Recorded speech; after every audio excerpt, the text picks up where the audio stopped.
I'm talking this afternoon with Tsoknyi Rinpoche. Welcome. So you have a unique perspective because you were born and educated in the East, in Asia, although not in Tibet itself. And you are teaching all over the world. Do you find that there are differences in the nature of the students or the nature of how to teach between America, Asia, Right. Europe? Right. I think basic structure of human being is same. So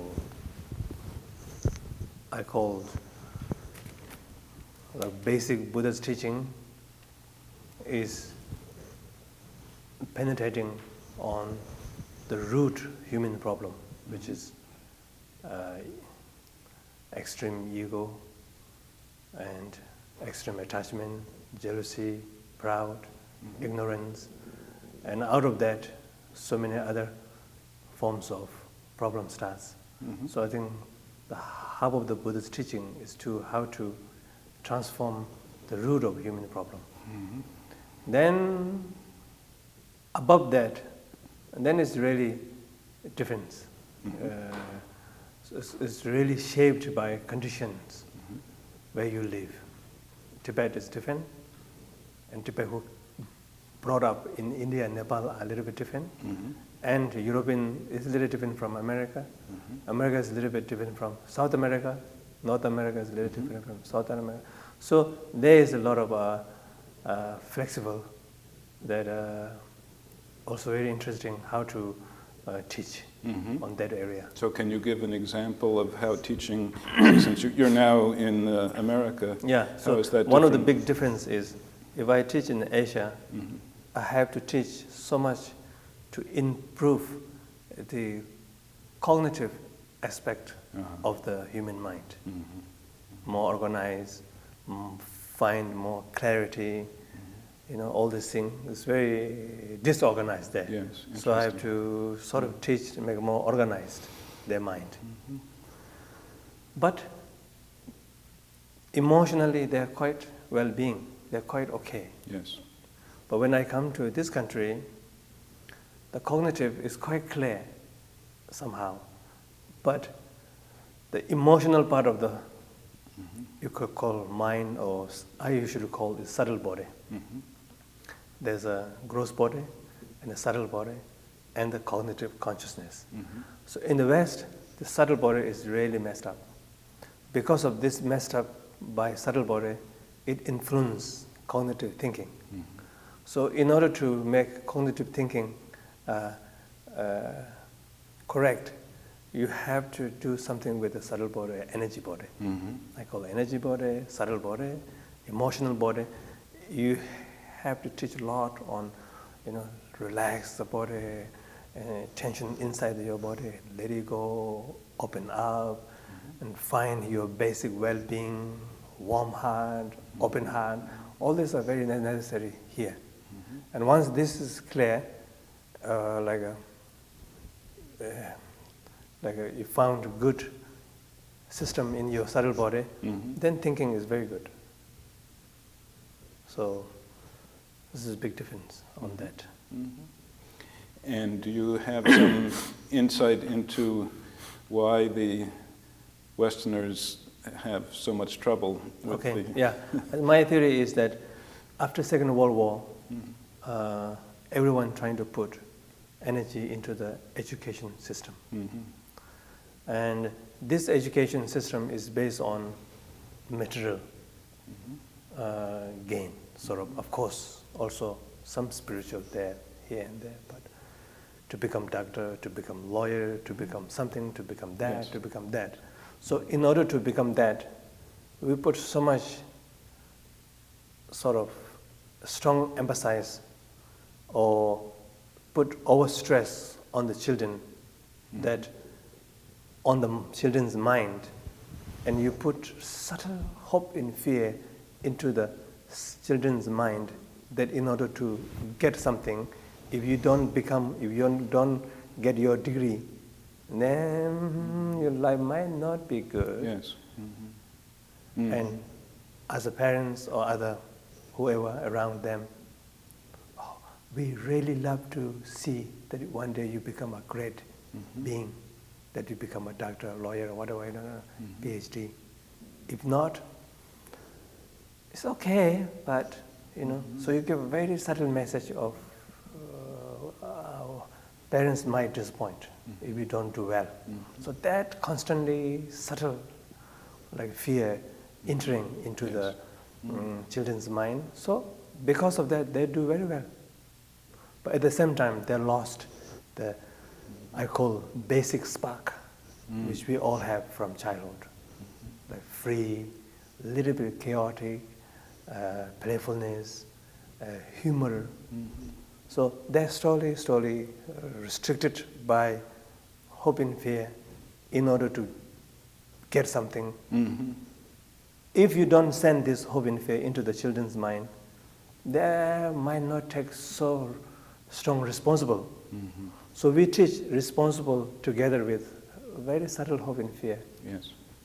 So this is my fight to how do we do that they are a responsible person, Yes. but without giving fear. Yes. It's the only way that in order to become responsible, we have to have a fear. Yes. So this is my argument. So sometimes when Westerners start practicing and they hear the Buddha Dharma, and especially they hear about non-self, they begin to become very self-critical. Right. They think I'm a bad person. Right.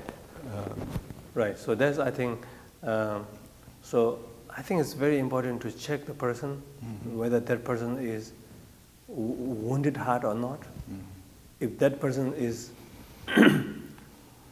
wounded heart, and based on wounded heart, you will receive teaching little different. Yes. So I think it's first to heal the wounded heart, and then go beyond ego. So I call is make healthy human being first, and then go beyond human being. And the way to do that is through. Way to do that is, I think Theravadins are doing quite well about mindfulness of body, mindfulness of sensation, mindfulness of mind, mindfulness of samadhi, one part. And second part is bring love and compassion. Yes. Without condition. I call unconditional love and compassion. I think Chögyam Trungpa Rinpoche calls this basic goodness. Yes. Without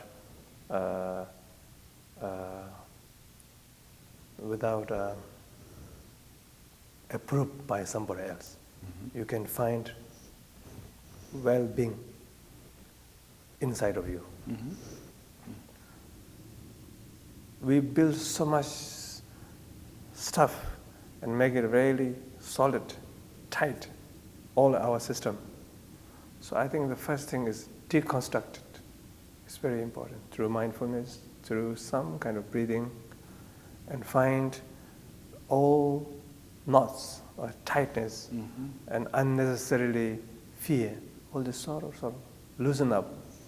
More than building something, putting something, sort of loosen up. Yes. Because the whole problem is tighten up. So you do a reverse problem, a reverse method, a little bit loosen up. Once you find some basic space, openness inside of you, with that openness, many people can feel love. But I call that love is essence love, not expression love. You're not expressing anyone, just fine. And cultivate that, rest with that, make that strong. Once that healthy, that unconditional essence love will purify wounded love. Many people has a wounded love. Yes. So in order to heal the woundedness, it doesn't make sense, something coming from outside. because the woundedness came from outside. So now you lost trust to everything, and you bring some other things you might not trust. Yes. So leave it all this for a Yes. while. Just deconstruct it and slowly find the space. And within that space, there's some peace or joy. But joy over what? There's no. Peace or what? No. Just finding the space, openness. Very small, subtle. And rest your mind there. Many, many hours. Don't do anything. And slowly that becomes a little stronger. Then that will naturally heal inside of you, your subtle body, your woundedness. And based on that unconditional love, then our normal love between husband and wife become more healthy, and love between parents and children become more healthy, because your love come out of healthiness, not come out of fear. And when the students are trying to cultivate that, especially at the beginning, is it a meditation with an object, or I think meditation with the body. with the body? Mind rest on the body first. And loosen up the body. Find space wherever you have a tightness. And sort of mind go there, loose. Usually it has three places: cloud, tight, fear. So mind go there, trying to bring some clarity. Open up, find space. It's okay, let it go, no problem. Give a love, it's a sense of it's okay. You are not terrified, you're okay. And the mind comes from the heart and makes some kind of open up, open heart. And then mind sort of the speediness, anxiety, which we call lung, wind problem. So that slowly bring down, and bring here a mind focus, so gentle focus, not strong focus. Sort of rest here, feel here. At the same time, gentle breathe in.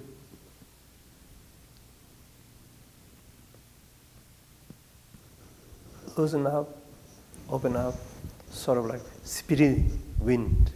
So bring down here. Again.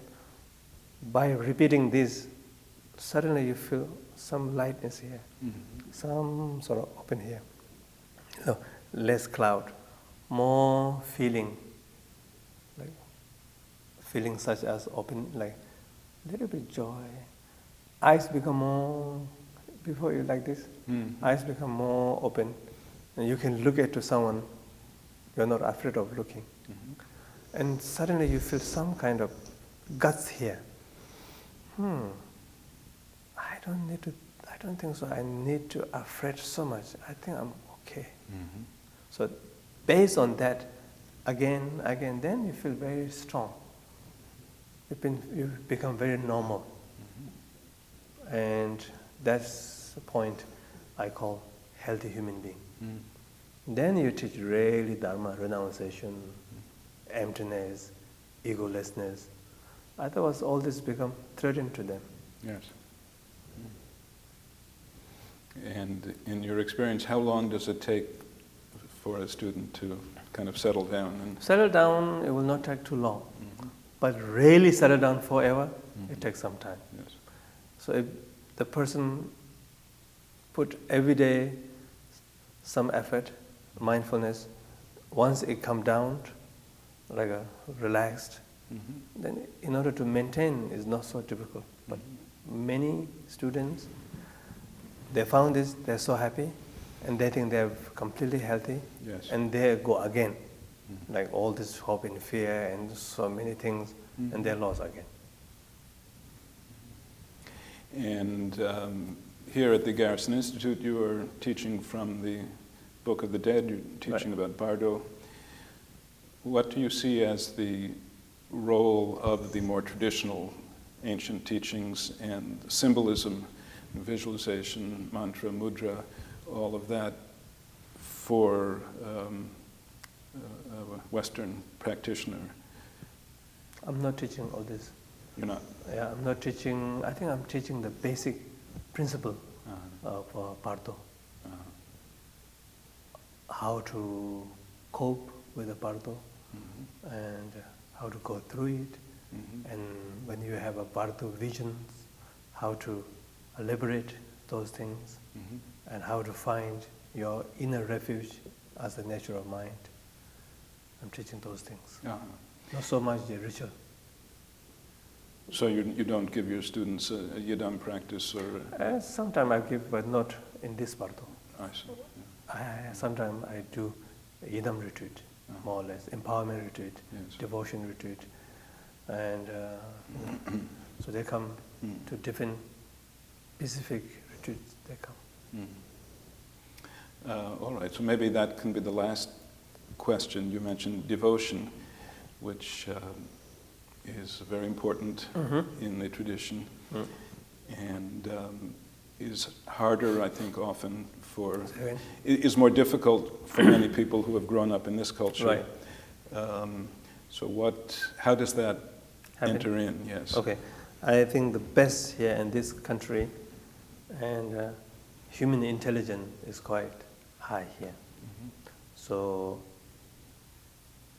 through human intelligence, and you study Buddhism and practice, analyzed, then you find some conviction.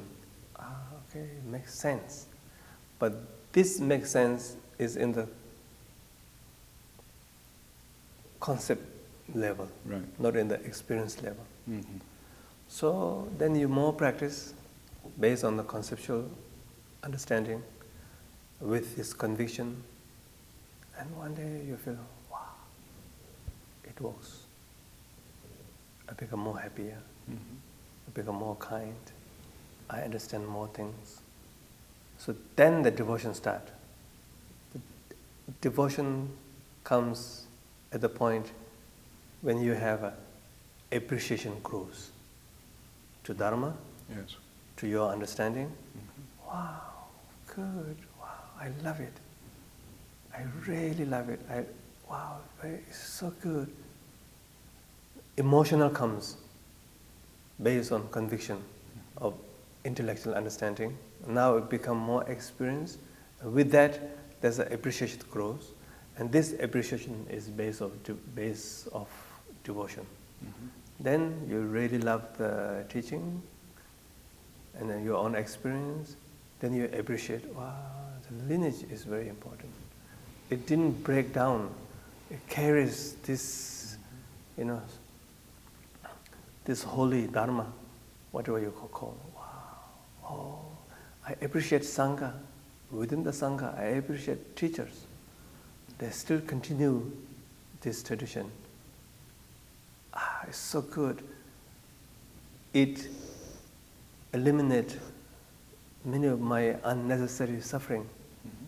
I become more human than human. Wow.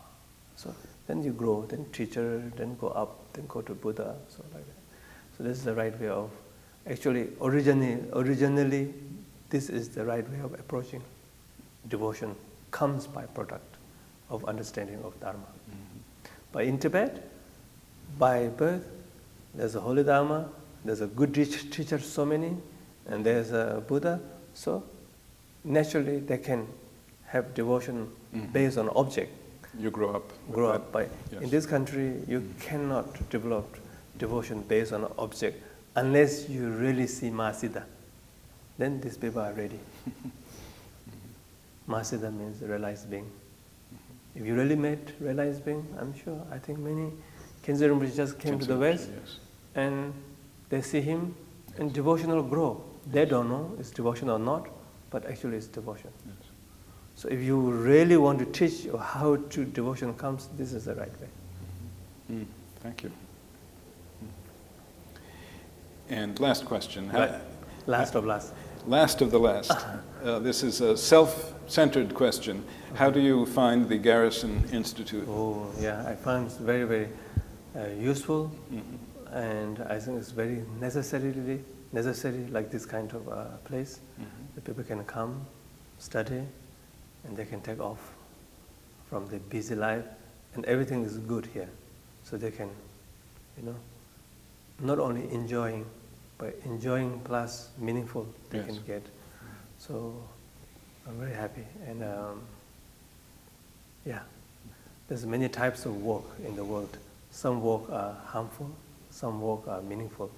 This is the meaningful, to develop genuine heart of the human being, Yes. not only the intellectual thinking. And I think thinking and heart need to come together. Thank you, Rinpoche. Good. Thank you.